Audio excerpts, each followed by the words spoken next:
What if I told you that the greatest challenge of aging is not time itself, but the way we see it, that the passing years are not a thief, stealing our youth, but a teacher, offering us wisdom in its place. We spend much of our lives running towards success, running from failure, running after dreams that sometimes slip through our fingers. And then, one day, we stop. We look in the mirror and realize that the face staring back is no longer the one we remember. The body moves a little slower, the world around us feels a little different, and for the first time we wonder, where do I belong now? Aging is not just about the lines on our skin or the aches in our bones. It is about the quiet transformations within us, the shifts in our emotions, the re-evaluation of our purpose, the deep realization of impermanence. It is about learning to let go of what was and embracing what is. But here's the truth. Growing older is not an end. It is an awakening. Beneath the surface of every wrinkle, every gray hair, there is a story of resilience, a lesson in love, a depth of understanding that only time can grant us. So, let's take this journey together. Let's step away from the fear of aging and walk into the beauty of it. Through the lens of Buddhist wisdom, we will uncover the hidden gifts of growing older, the peace that comes with acceptance, the joy that emerges when we stop clinging, and the profound freedom found in the art of simply being. The years ahead are not something to mourn, they are something to embrace. And by the end of this journey, you may just discover that the best part of life isn't behind you. It is right here, waiting for you to awaken to it. 1. Embracing impermanence, the truth of time's passing. In our youth, time feels endless. We make plans, we dream big, we believe that we have all the time in the world. But as we age, we begin to see the truth. Time is fleeting. The Buddha called this truth anicca, impermanence. Everything in life is constantly changing, like the clouds drifting across the sky. Many people struggle with the realization that life is finite. It can lead to a deep sense of urgency, even regret. Have I done enough? Have I truly lived?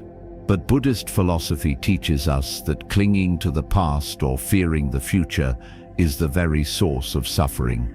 The only moment that truly exists is this one. There's a story of a Zen master who asked his students, "When is the most important moment of your life?"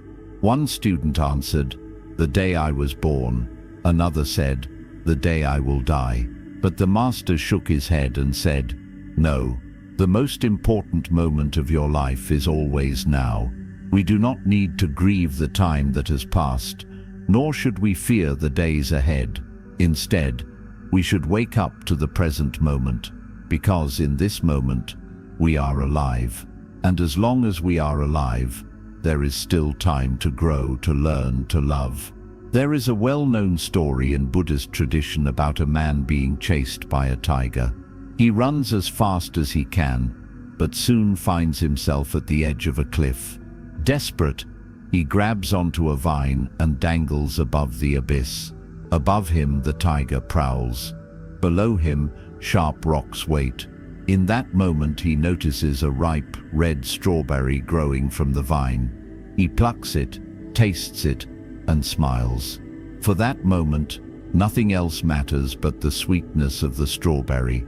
This story is a reminder that even in the face of uncertainty, even when we know that time is running out, there is still beauty to be found in the present.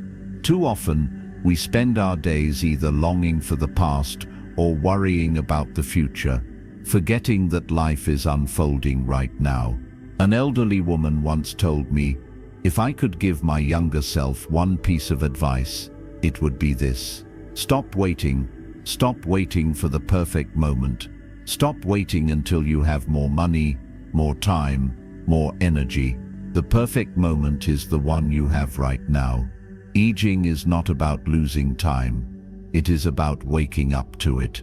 When we embrace impermanence, we free ourselves from the chains of regret and fear. We learn to appreciate the morning sun streaming through the window, the laughter of a grandchild, the feel of warm tea in our hands. The Buddha once said, "Do not dwell in the past, do not dream of the future, concentrate the mind on the present moment." If we can truly do this, then every moment, no matter how many years have passed, becomes a gift. 2. The changing body, accepting physical decline with grace. One of the greatest struggles of aging is coming to terms with our changing bodies. Once, we were strong, fast, tireless. We ran up the stairs without a second thought, carried heavy bags effortlessly, and danced until the early hours of the morning without feeling the weight of time. Now we notice the small things, the stiffness in our joints when we wake up, the slower recovery after a simple task, the occasional forgotten word that lingers at the tip of our tongue. It is tempting to feel frustrated, to mourn what we once could do. But let us pause for a moment and look at nature. Consider the life of a tree. When young, it is flexible, its branches reaching high, swaying effortlessly with the wind. But as it grows old, it becomes more grounded, its roots deeper, its presence more profound. It no longer bends as easily, but it stands stronger, offering shade, stability, and wisdom to the world around it. Does the tree lament that it can no longer dance in the wind as it once did? Or does it simply stand, wise and steady? Perhaps, like the tree, we too can shift our perspective. Instead of mourning what we can no longer do, we can celebrate the quiet strengths we have gained, the patience, the resilience, the deep understanding of life's ebb and flow. There is a story of an old samurai who, in his younger years, was known for his strength and agility. He could defeat opponents with a single strike, his body moving like a river, fluid and precise. But as he aged, his body slowed. His hands, once steady as stone, began to tremble. One day, a young warrior challenged him, mocking his age. The old samurai did not react with anger. He simply picked up his sword and held it steady. The young warrior attacked fiercely, but each time, the old samurai stepped aside just enough, barely moving, yet never being touched. When the battle ended, the young man stood in awe. He had exhausted himself trying to strike an opponent who never needed to fight back. The old samurai smiled and said, "Strength is not in force but in wisdom. The body fades, but mastery remains." This is the shift we must embrace. Our bodies will change, but our wisdom, our presence, and our spirit remain powerful beyond measure. A great Buddhist monk once said, "The body is like a guest house. Every morning, a new visitor arrives, sometimes pain, sometimes fatigue, sometimes energy. Welcome them all, for they are only passing through." What if, instead of resisting the changes in our bodies, we could accept them with kindness? Rather than seeing them as betrayals, we could see them as reminders of a life well lived. The aching knees that once carried us through countless journeys, the wrinkled hands that have held the people we love, the slower steps that allow us to finally notice the beauty we once rushed past. Rather than resisting these changes, we can adapt. A former marathon runner may find peace in the slow grace of Tai Chi. A person who once lifted heavy weights may now strengthen their spirit through meditation. A musician who once played rapid melodies may now find beauty in slower, more soulful notes. Strength does not disappear, it transforms. There is a Zen saying, "Do not regret growing older. It is a privilege denied to many."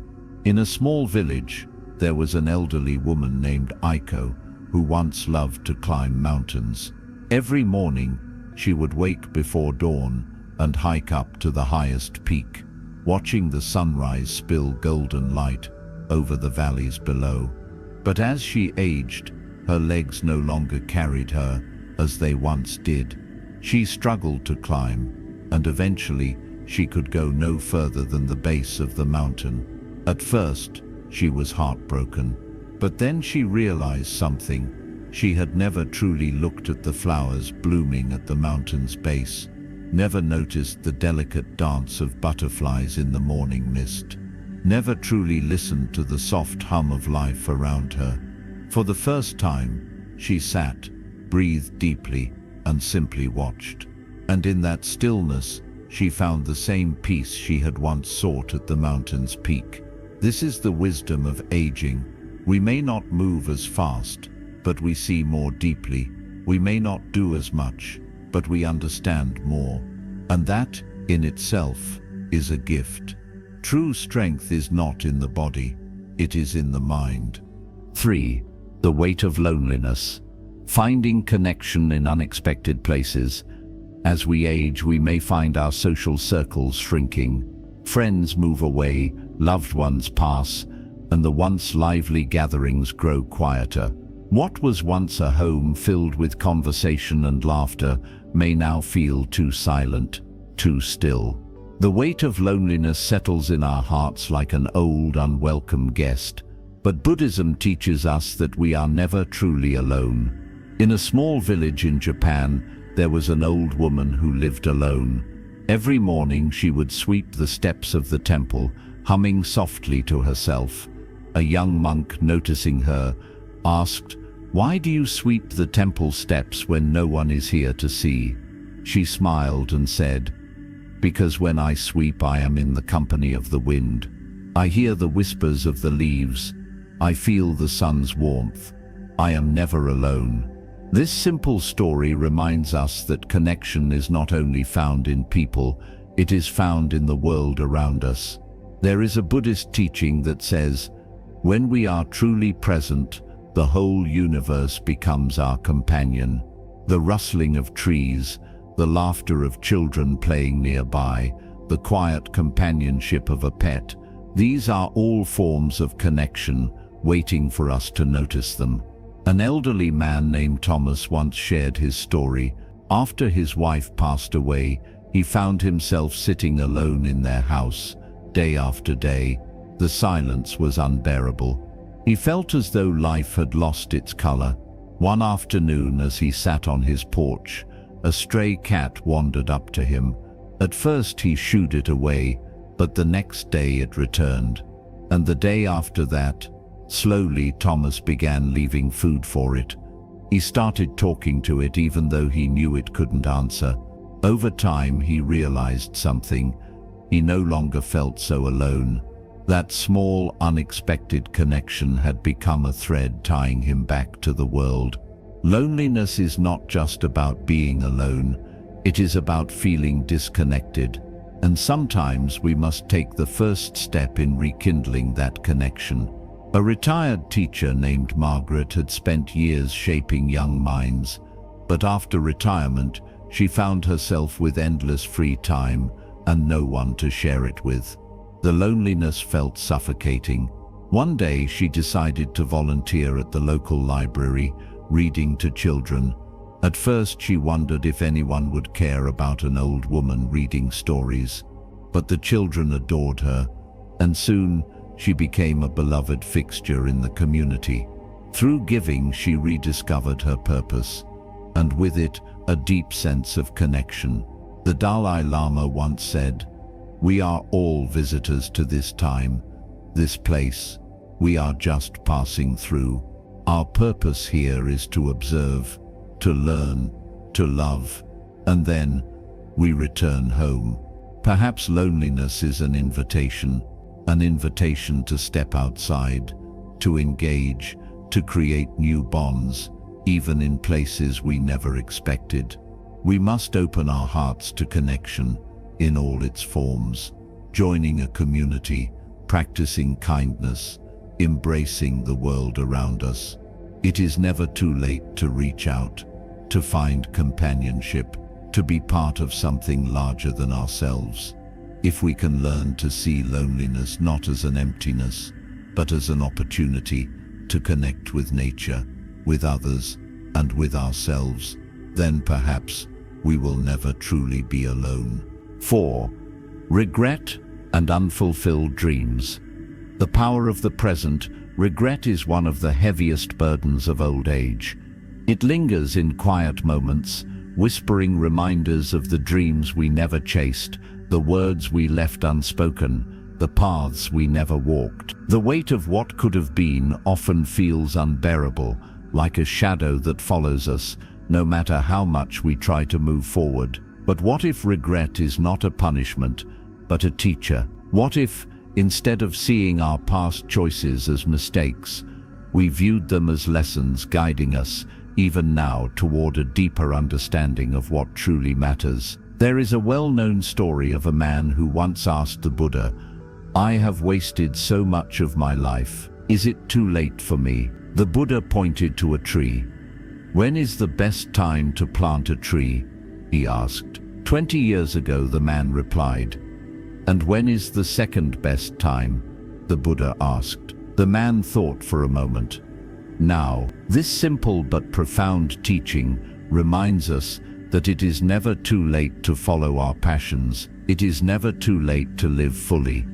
The only thing we must do is begin. There was an elderly woman named Eleanor who had always dreamed of learning to paint. As a child, she would sit by the river near her home, watching the sunlight dance on the water, imagining how she would capture it with a brush. But life had other plans. There was always something: work, family, responsibilities. By the time she reached her 70s, she believed that dream had passed her by. One day, while strolling through town, she wandered into an art studio. The walls were filled with paintings, some intricate, others simple, but all vibrant with the touch of the human spirit. A sign near the entrance read, "Beginner's class, no age limit." She hesitated. Then, a quiet voice inside her urged, "Why not?" That evening, Eleanor picked up a paintbrush for the first time in over 60 years. At first, her hands were unsteady, and the colors blended in unexpected ways. But with each stroke, she felt something awaken within her, a joy she had long buried beneath years of self-doubt and hesitation. A year later, she held her first art exhibition, not in a grand gallery, but in her small community center, where her paintings told the story of a woman who had finally answered the call of her heart. Eleanor's story is not unique. There are countless people who rediscover passions they once thought were lost. A retired teacher who learns to play the violin, a grandfather who writes his first book, a woman who, after decades of silence, finally learns to dance. The regret we feel in old age is not about the things we failed to achieve. It is about the things we never even tried. The truth is, there is no expiration date on passion. As long as we are breathing, as long as we have the will, we can begin anew. A Zen master once said, "The past is a memory, the future is unknown, but the present is a gift." That is why it is called the present. If we allow regret to consume us, we become trapped in a past we can no longer change. But if we use regret as fuel, as a reminder of what still remains possible, then we transform it into something powerful: motivation. Imagine a man who spent his entire life working, saving, planning for retirement, only to reach old age and realize he had never truly lived. He regrets the missed sunsets, the family dinners he skipped, the love he was too afraid to express. But instead of drowning in that regret, he decides to make a change. He travels, he reconnects, he speaks his heart freely, and in doing so he finds that it was never too late. It was simply waiting for him to say yes to life. The lesson is simple, yet profound. You cannot rewrite the past, but you can choose how the story ends. The Dalai Lama once said, "The purpose of our lives is to be happy, and happiness is not found in what we have lost, but in what we still have, the moments that are unfolding right now in front of us." So if you find yourself weighed down by regret, take a deep breath. Let go of the past that no longer serves you.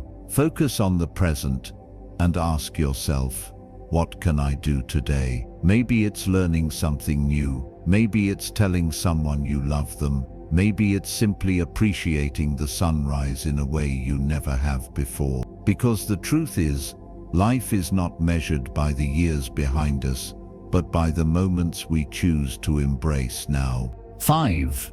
Finding purpose beyond productivity.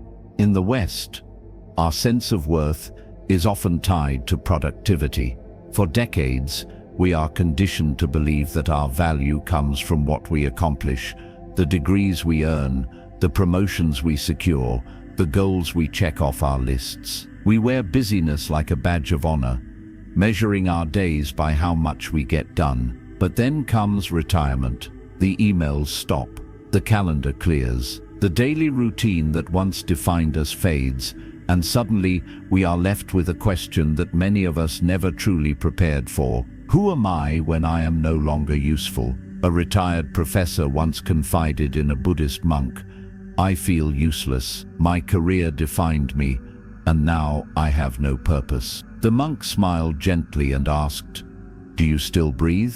The professor nodded, slightly confused. "Then your purpose is to be here, fully and deeply." This simple exchange holds a truth that many of us overlook. Purpose is not about what we do, it is about how we exist. There is a story of an elderly woman named May, who had spent her life as a renowned tailor. For years, she stitched elegant garments for others, her hands moving with precision, her work admired by many. But when arthritis stiffened her fingers, sewing became painful, and she could no longer continue her craft. She fell into despair, feeling as though she had lost her place in the world. One day, a young girl in her neighborhood came to visit. She had torn her favorite dress and asked May for help. With great effort, May guided the girl's hands, teaching her how to thread a needle, how to mend the fabric with patience and care. In that moment, something shifted within her. She realized that even if she could no longer sew for herself, she could still share her wisdom. And so, May began teaching young women the art of tailoring, not for money, not for recognition, but simply to pass on what she knew. Her hands had changed, but her purpose had not vanished.